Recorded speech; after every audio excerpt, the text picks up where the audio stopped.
إله إلا الله الله أكبر محمد رسول الله يا حبيب الله سیرت کی کتابیں پڑھیں.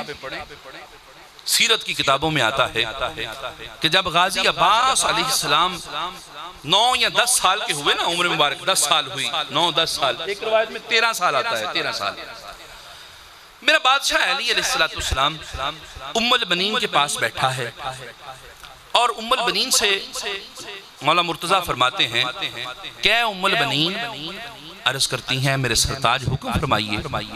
بادشاہ فرماتا ہے کہ غازی عباس 10 یا 13 سال کا ہو گیا، جوان ہو گیا ہے، مشقیں اس کی پوری ہو گئی ہیں، سروس اس کی کمپلیٹ ہے، جو گر میرے پاس تھے میں نے اسے سکھا دیے، حسن نے اس کی تربیت کر دی ہے، حسین نے اس کو سب کچھ سکھلا دیا ہے، اب کیوں نہ اس کا امتحان لیا جائے؟ امتحان لینا بنتا ہے نا بھائی، غازی عباس کا امتحان ہو. اچھا، اب ام البنین عرض کرتی ہیں کیا میرے سرتاج ضرور لینا چاہیے، مجھے اپنی کوکھ، اب مولوی کچھ اور بات کرتے ہیں، یہاں پر ادب کا تقاضا ہے قبلہ، مجھے اپنی کوکھ اور آپ کے خون پر پورا ناز ہے، یقین ہے، مجھے فخر ہے کہ اس کی رگوں میں علی کا خون ہے، اور مجھے اپنی وفا پہ ناز ہے، مجھے اپنی کوکھ پہ فخر ہے. ہو نہیں سکتا کہ آپ کے اعتماد پر پورا نہ اترے میرا بیٹا. اچھا عباس، اب یہ بھی روایت قبلہ، غازی عباس جب بھی مولا مرتضیٰ کے سامنے آتے، امام حسن، امام حسین، جناب زینب کے سامنے آتے نا، یہ روایت اتھینٹک، تو غازی عباس علیہ السلام ہاتھوں کو باندھ کر، نظروں کو جھکا کر عرض کرتے مولا حکم فرمائیے، مولا حکم فرمائیے، عباس تمہارا امتحان ہے، تو میرا شیر ہے. عرض کی مولا میرے بابا یہ آپ کی عزت افزائی ہے، کیا آپ مجھ پہ فخر فرما رہے ہیں؟ حکم فرمائیں. عباس تمہارا امتحان. مولا حکم فرمائے وہ جو ہمارا باغ ہے نا، اب تم نے اب سے رات تک، صبح تک اس کا پہرا دینا ہے، اور میں تمہیں اجازت دیتا ہوں پہرے کے دوران کوئی بھی آئے اسے کاٹ ڈال، ختم کر دے، مار دے. مولا حکم. اب غازی عباس نے ماں کے قدموں کو ہاتھ لگایا، بابا کے ہاتھوں کو بوسہ دیا، ذوالفقار نکالی، باغ کی طرف چل پڑے. اب غازی عباس جا رہا ہے باغ کے باہر. اب کیا ہوتا ہے؟ غازی ادھر سے ادھر، ادھر سے ادھر. لکھنے والے نے بڑا کمال کیا قبلہ، غازی عباس ادھر سے ادھر، ادھر سے ادھر. لکھنے والے لکھتا ہے ہوا تھم تھم کے چلنے لگی، جنات نے اپنا رخ بدل لیا، چرند اور پرند تھم گئے، پیچھے ہٹ گئے، انسان تو پیچھے تھا ہی، یہ چیزیں بھی رک گئی. اب جنوں نے آپس میں کہا آگے نہیں جانا، غازی عباس ہے. پرندوں نے کہا آگے نہیں جانا، غازی عباس کا پہرا سخت ہے. ہوا اپنے رخ کو بدل رہی ہے، غازی عباس ادھر سے ادھر، ادھر سے ادھر. اب کیا ہوتا ہے؟ شام گزری، رات کا پہلا پہر گزرا، رات کا دوسرا پہر گزرا، رات کا تیسرا پہر شروع ہو گیا.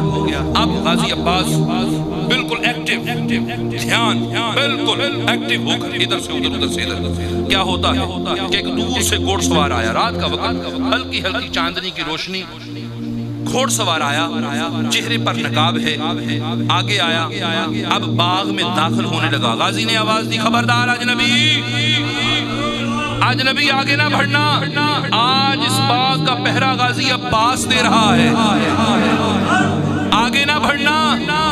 کیوں بھائی؟ اجنبی. اب وہ آگے چلنے شروع ہو گیا اور بڑا.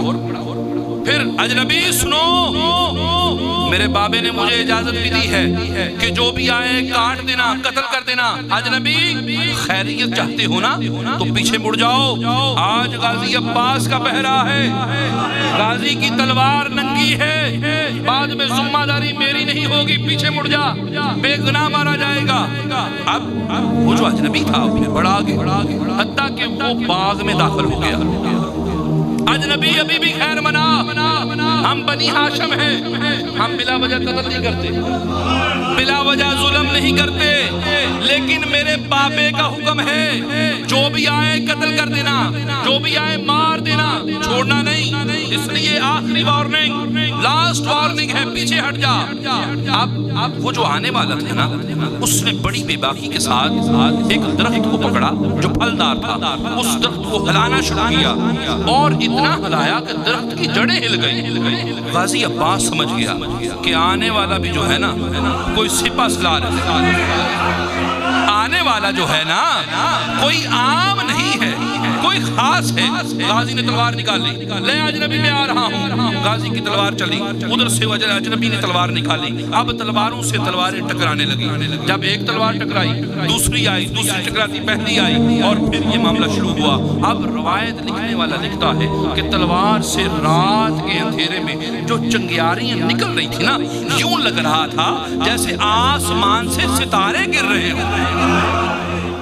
تلواروں سے تلواریں ٹکرا رہی ہیں، جناب غازی کی تلوار اوپر اور اجنبی کی تلوار نیچے، جناب غازی کی تلوار نیچے اور اجنبی کی تلوار اوپر۔ اور پھر کیا ہوتا ہے، ایک وقت آیا اجنبی کی تلوار نیچے آئی، اوپر آئی، اور غازی کی تلوار نیچے آئی، اور اوپر سے اجنبی نے دبانا شروع کیا۔ غازی کی تلوار نیچے جا رہی ہے، جاتے جاتے یہ زمین تک لگ گئی، اور پھر غازی نے کیا کیا، غازی اس تلوار کو اٹھانا شروع کر دیا غازی نے، اور تلوار اٹھاتا اٹھاتا اوپر لے آیا، اور ایک دم سے جب تلوار اجنبی کی سرکی نا تو جناب غازی کے بازو پر ہلکا سا نشان لگا، ہلکا سا۔ اور پھر کیا ہوا، اس نے جو اجنبی تھا اس نے کہا عباس بڑے بہادر ہو بھائی۔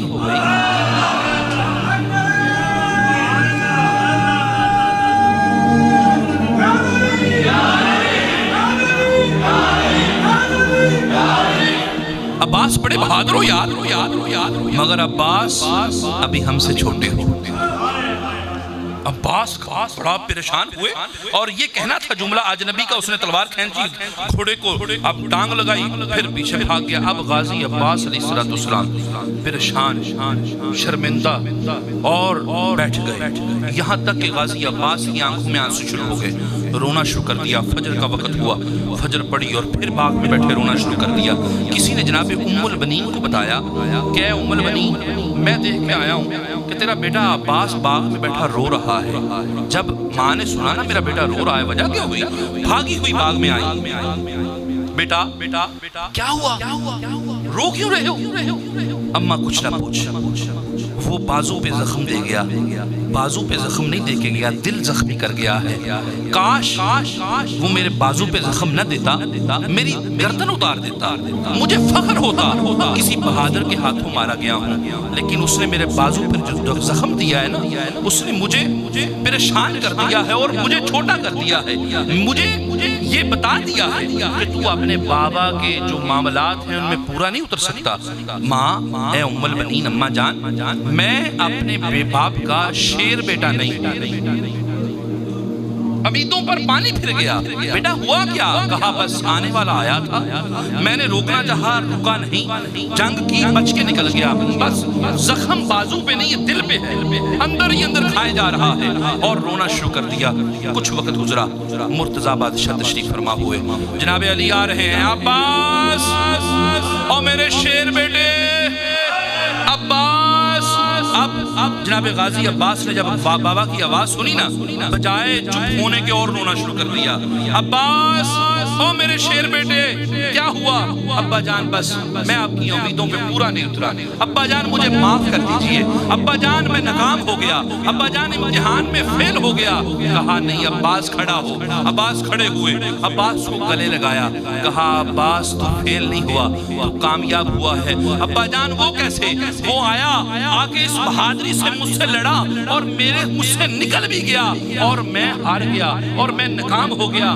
عباس سن، تو ہارا نہیں ہے، عباس سن، علی نے مرحب کو بچھاڑا، علی نے خیبر کو گرایا، علی نے اندر کے 2 ٹکڑے کیے، علی نے عبدود کو قتل کیا، لیکن علی کے بازو میں کبھی لغزش نہیں آئی۔ عباس تیرے وار میں وہ دم تھا کہ علی کے بازو میں کب کبھی داری ہو گئی تھی.